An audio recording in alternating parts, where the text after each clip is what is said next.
Division of work दूसरा, authority and responsibility तीसरा, discipline चौथा, यूनिटी ऑफ कमांड पांचवा, यूनिटी ऑफ डायरेक्शन। फिर उसके बाद सिक्स्थ क्या था? Subordination of individual interest to general interest. रुको रुको कहाँ चला गया? हाँ, सिक्स्थ था subordination of individual interest to general interest. Seventh क्या था? Remuneration to person. 8C and D वाला क्या था? Centralisation and decentralisation. नाइन्थ क्या था? Scalar chain. और अभी जो 10th पढ़े वो क्या था? Principle of order. याद नहीं हुआ? एक बार तुम लोग वापस से देखो ऑर्डर खुद, फिर मैं देखो एक बार। बहुत लोग को याद नहीं हुआ है सही से। याद है सबको वहाँ पे? हाँ, सौरभ लोग का तो दूध बात है। हाँ, यहाँ पे सूरज, एक बार वापस से बताओ। पहला डिवीजन ऑफ वर्क, दूसरा अथॉरिटी एंड रिस्पॉन्सिबिलिटी, तीसरा डिसिप्लिन, चौथा यूनिटी ऑफ कमांड, पांचवा यूनिटी ऑफ डायरेक्शन। ये कंप्लीट हो गया। सिक्स्थ क्या था? Subordination of individual interest to general interest. Seventh वो सैलरी वाला, रेम्यूनरेशन टू पर्सन। एट्थ वो C एंड D वाला, वो क्या था? Centralisation and decentralisation. फिर वो चेन वाला, स्केलर चेन। फिर अभी 10th जो पढ़े वो क्या था? Principle of order. ऑर्डर का मतलब कमांड देना है क्या? नहीं, ऑर्डर का मतलब क्या है? Systematic arrangement of man and material. ठीक है, यहाँ तक हम लोग कंप्लीट कर लिए। स्केलर चेन में अगर इमरजेंसी में बात करना है तो क्या यूज़ करेंगे? Gang plank. लिखो अब अगला 11th, प्रिंसिपल ऑफ इक्विटी। अगला 11th, principle of equity.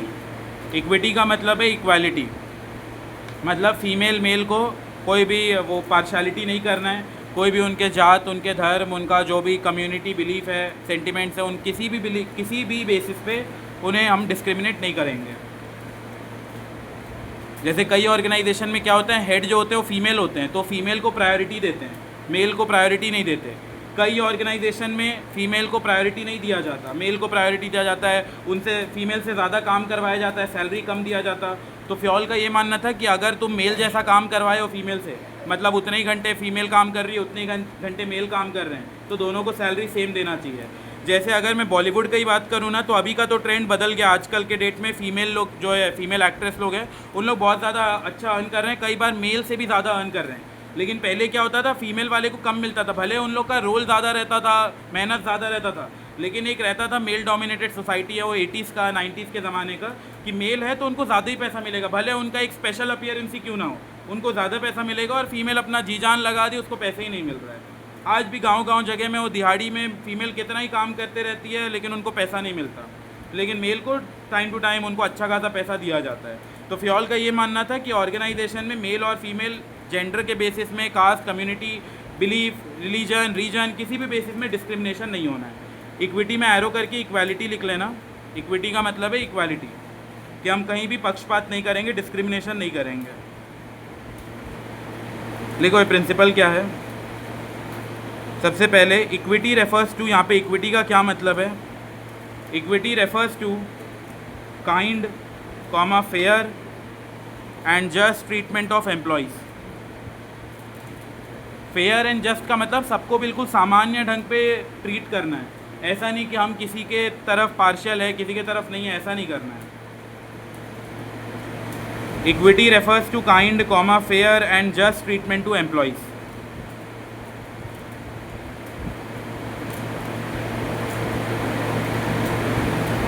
Fair मतलब जितना उन लोग काम कर रहे हैं उतना दो। और ये जो लिखा है जस्ट ट्रीटमेंट, जस्ट का मतलब क्या होता है? जैसे जस्टिस होना चाहिए, जस्टिस को शॉर्ट में जस्ट बोला जाता है। तो जस्टिस होना चाहिए उनके साथ, न्याय मिलना चाहिए उनको। फिर अगला लिखो, एम्प्लॉय विल पुट, उनको जब तक न्याय नहीं मिलेगा वो अपना 100% एफर्ट देके काम ही नहीं करेंगे। Employee will put their maximum effort only when, employee will put their maximum effort, employees will put their maximum effort only when they are treated with kindness and justice.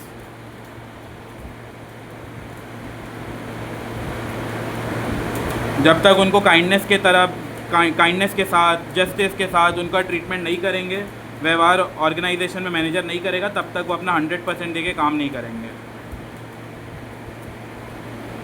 अगला लिखो, if a manager is biased, if a manager is biased, इसका case study भी बहुत simple आता है कि एक organisation है, वहाँ फीमेल का साइड लिया जा रहा है, मेल अगर कुछ भी गलत कर रहा है तो उसको तुरंत निकाल दिया जा रहा है, उनसे पूछा भी नहीं जा रहा। तो तुम लोगों को पढ़ते था समझ आ जाएगा यहाँ डिस्क्रिमिनेशन हो रहा है। If a manager is biased in dealing with employees, if a manager is biased in dealing with employees, then employee will get dissatisfied, then employees will get dissatisfied and will not contribute, and will not contribute to their maximum capacity, वो अपना 100% लगाकर काम नहीं करेंगे।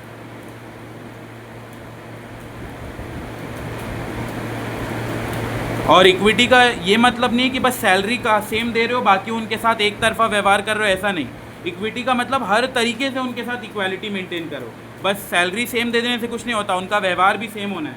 अगर उनसे आप करके, मेल से आप करके बात कर रहे हो तो फीमेल से भी आप करके बात करो। मेल को रेस्ट टाइम मिल रहा है तो फीमेल को भी रेस्ट करने के लिए समय दो। तो यहाँ पे एक और पॉइंट लिखो, equity does not mean equal salary. Equity का मतलब ये नहीं कि बस इक्वल सैलरी तो बाकी एक तरफा व्यवहार कर रहे हो, ऐसा नहीं। Equity does not mean equal salary to a peon and supervisor. ऐसा नहीं कि सुपरवाइजर को भी हम 1 लाख रुपए दे रहे हैं और प्यून को भी 1 लाख रुपए दे दे रहे हैं और बोल रहे हैं इक्विटी है। But equity means application of same disciplinary rules. Leave rules, leave rule मतलब एम्प्लॉय का रहता है कि वो 1 साल में 12 छुट्टी ले सकता है, 20 छुट्टी ले सकता है। तो लीव रूल सबके लिए कॉमन होना चाहिए, जो भी सेम लेवल में काम कर रहे हैं उनके लिए सेम होना चाहिए। ऐसा नहीं कि फीमेल है तो उनको कम छुट्टी दिया गया है, मेल है तो उनको ज़्यादा छुट्टी दिया गया है।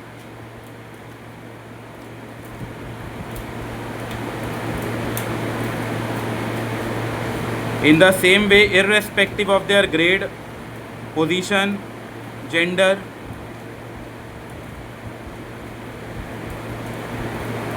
Equity does not mean equal salary to a peon and supervisor. Equity का ये मतलब नहीं है कि हम प्यून और सुपरवाइज़र को इक्वल सैलरी दे रहे हैं, बट इक्विटी का मतलब है कि सेम डिसिप्लिनरी रूल्स लगाओ कि अगर प्यून गलती किया तो भी उसको वही सज़ा मिलना है, और अगर सुपरवाइज़र भले वो ऊपर लेवल में लेकिन अगर वो भी गलती किया तो भी उसको सेम सज़ा दो। लीव रूल सबके लिए सेम होना चाहिए। अगर ऊपर वाले लेवल है, जितने भी सुपरवाइज़र है, चाहे मेल है फीमेल है, सबको 20 दिन का छुट्टी मिलना है। नीचे वाले लोग अगर उनका 10 दिन है तो सबके लिए 10 दिन होना चाहिए। Same disciplinary rules, leave rules in the same way irrespective of their grade, position and gender. जैसे तुम लोग मैटरनिटी लीव सुने हो, मैटरनिटी लीव, जैसे अगर मान लो कोई माँ बने हैं, बच्चा हुआ है उनका, तो उनको 2 महीना 3 महीने का मैटरनिटी लीव दिया जाता है। तो ऑर्गेनाइजेशन उनको उसके बदले पे भी करता है। कई बड़े बड़े ऑर्गेनाइजेशन तो पे करते हैं, छोटे मोटे ऑर्गेनाइजेशन उनको रखते हैं लेकिन पे नहीं करते हैं। काम में वो रहेंगे ऑर्गेनाइजेशन में, 2 महीने बाद आएंगे लेकिन उनको पेमेंट नहीं मिलेगा। लेकिन बड़े बड़े ऑर्गेनाइजेशन उसके मैटरनिटी लीव के लिए भी पे करते हैं। अभी लास्ट ही मंथ एक इशू उठा था, सुने थे तुम लोग, कि जो मेंस्ट्रुअल साइकिल है पीरियड के टाइम में भी लड़कियों को वो मिलेगा, क्या ब्रेक मिलेगा 7 डेज़ का, सुने हो? तो मेल बोला कि हम क्या करें करके हमें भी छुट्टी चाहिए। तो वो फिर बात अंदर ही अंदर ख़त्म हो गया। वैसा बात उठाए थे कि हमें 7 दिन का ब्रेक मिलना चाहिए, संडे के अलावा, संडे अलग काउंट होगा, बाकी ये डेज अलग। तो फिर उन लोग बोले ये तो डिस्क्रिमिनेशन है, हमें कोई प्रॉब्लम नहीं हो रहा तो हमें नहीं दे रहे हो छुट्टी। ये गलत बात हो गया ना भाई, क्या बोलेंगे।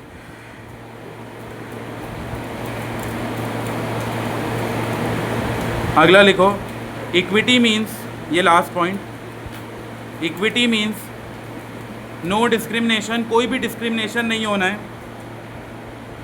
Equity means no discrimination on account of sex. इसका मतलब क्या, मेल फीमेल ऐसा हम डिस्क्रिमिनेशन नहीं करेंगे। मेल है तो उसको भी अच्छा सेम ट्रीट करेंगे, फीमेल है तो उसको भी सेम ट्रीट करेंगे। Equity means no discrimination on account of sex, religion, language, caste, belief और नेशनैलिटी। ऐसा नहीं कि वो बाहर से आया है तो उसको अलग ट्रीट कर रहे हैं, इंडिया का है तो उसको अलग ट्रीट कर रहे हैं। जैसे हमारे इंडियन, जब कोई बाहर फॉरेनर आता है तो उसको तो एकदम भगवान, गॉड वर्शिपिंग चल जाता है कि वही भगवान है, वही सब कुछ है। ऐसा नहीं होना चाहिए, बाहर से ही आया है ना। जबकि इंडियंस बाहर जाते हैं तो उनको ऐसे ही शर्मिंदा करके भगा दिया जाता है वहाँ से। तो इक्विटी का क्या मतलब कि डिस्क्रिमिनेशन होना ही नहीं है, कोई से भी बेसिस पे डिस्क्रिमिनेशन बस नहीं होना चाहिए। इसके positive effect, positive effect, employees get satisfied, employee को बहुत अच्छा फील होता है, जो फीमेल स्टाफ है उनको भी लगेगा कि देखो जैसे मेल के साथ ट्रीटमेंट हो रहा है वैसे ही फीमेल के साथ भी हो रहा है। Employees get satisfied. दूसरा, motivate the employees and boost up the morale, उनका अंदर का जो मोरल है वो बूस्ट होता है कि चलो कितना अच्छा ऑर्गेनाइजेशन है, बिल्कुल मेल फीमेल दोनों को सेम ट्रीट कर रहा है। जैसे स्कूल में लड़कों को मारा जाता है झापड़ ऊपड़, टीचर की तरफ से लड़कियों को नहीं मारा जाता, उनको भी दो झापड़, गलती कर रहे हैं इक्विटी के हिसाब से तो पढ़ना चाहिए झापड़। अब वो फिर गुड टच बैड टच आ गया तो अलग बात हो जाता है, फिर वो लंबा डिबेट का टॉपिक होगा। लेकिन नॉर्मली फ्योल का ये मानना था कि पढ़ना चाहिए झापड़, गलती किए हैं फीमेल हो मेल हो सब जगह इक्विटी दिखाओ। Employees get satisfied. दूसरा, motivate the employees and boost up the moral.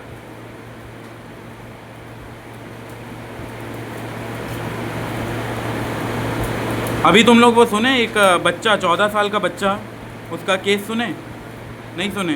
कहाँ का तो है, हरियाणा राजस्थान वहीं कहीं का है। तो वो बच्चा का उन लोग क्या किए, 4-5 लोग मिलके, वो थोड़ा ना नीच जात का नीच जात नहीं बोलेंगे, थोड़ा लोअर कास्ट वाला बच्चा होता है ना, वो था, ठीक है। तो और ऊपर कास्ट वाले जो लोग थे ना, 4-5 लोग मिलके वो बच्चा के साथ रेप किए, प्लस उसका, हाँ लड़का था वो, सोचो आजकल लड़के भी सेफ नहीं, और वो 14 साल के बच्चा था।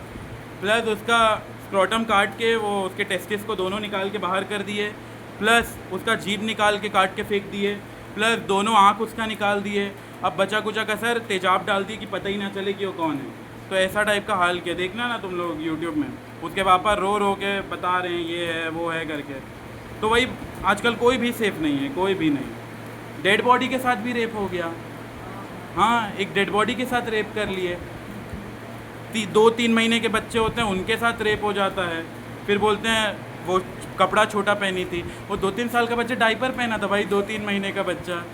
डेड बॉडी को नहीं छोड़ रहे, 19 ईयर्स के नहीं छोड़ रहे, 30 साल के नहीं छोड़ रहे, इंसान तो छोड़ो जानवर को तक नहीं छोड़ रहे हैं। जानवर में भी उनको क्या दिख जाता है नहीं पता, मतलब अलग ही चल रहा है देश। तो ये पॉजिटिव इफ़ेक्ट, एम्प्लॉयज़ सेटिस्फाई हो जाएंगे और मोटिवेट मोरल उनका बूस्ट हो जाएगा कि ऑर्गेनाइजेशन कितना शानदार है, इक्वल ट्रीटमेंट दे रहा है। इसके नेगेटिव कॉन्सिक्वेंसेस क्या है, इसी का उल्टा कर दो, डिससेटिस्फैक्शन। एम्प्लॉय को लगे क्या मतलब काम करके, बॉस को तो हमेशा फीमेल का ही साइड लेना है, मेल वाले को पूछते तक नहीं है, तो dissatisfaction. Increase in labour turnover, यहाँ पे सब जगह ना लेबर मिसिंग है, वो लेबर लिख लेना तुम लोग। लेबर टर्नओवर का मतलब कितने लेबर ऑर्गेनाइजेशन छोड़कर जा रहे हैं, उनको बोलते हैं लेबर टर्नओवर। तो अगर हम दोनों को अलग अलग ट्रीट करेंगे, मेल और फीमेल को, तो फिर क्या होगा? अगर मेल और फीमेल को गलत ट्रीट करेंगे अलग अलग तो क्या करेंगे? ट्रांसजेंडर लोग चिल्लाएंगे नहीं मेल और फीमेल को अलग अलग ट्रीट करेंगे तो दोनों को बहुत ख़राब फील होगा कि वो देखो मेल है तो उनको प्रायोरिटी दिया जा रहा है, फीमेल है तो उनको प्रायोरिटी नहीं दिया जा रहा। तो इंक्रीज़ इन लेबर टर्नओवर, इससे क्या होगा, कई सारे लेबर लोग ऑर्गेनाइजेशन छोड़कर भाग जाएंगे। बस इतना ही काफ़ी है। और अनहेल्थी रिलेशन भी लिखना चाहो तो लिख सकते हो, सुपीरियर और सबऑर्डिनेट के बीच में मनमुटाव बना रहेगा।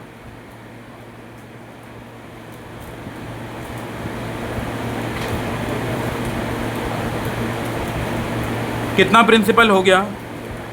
11 प्रिंसिपल। एक बार इसको रिपीट करते हैं फिर आज का क्लास वाइंड अप करेंगे। बताओ सबसे पहला क्या प्रिंसिपल? Division of work. दूसरा प्रिंसिपल अथॉरिटी एंड रिस्पॉन्सिबिलिटी। तीसरा प्रिंसिपल डिसिप्लिन। चौथा यूनिटी ऑफ कमांड, उससे मिलता जुलता यूनिटी ऑफ डायरेक्शन। 6 लंबा चौड़ा subordination of individual interest to general interest. 7 salary वाला remuneration to person. 8 C&D centralisation and decentralisation. 9th वो चेन वाला क्या था, स्केलर चेन। 10th क्या था, प्रिंसिपल ऑफ ऑर्डर। और अभी 11th क्या पढ़े, प्रिंसिपल ऑफ इक्विटी। ठीक है, बाकी हम लोग कल कंटिन्यू करेंगे। अगला थोड़ा लेंदी वाला ही है, इतने को रिवीजन कर लेना।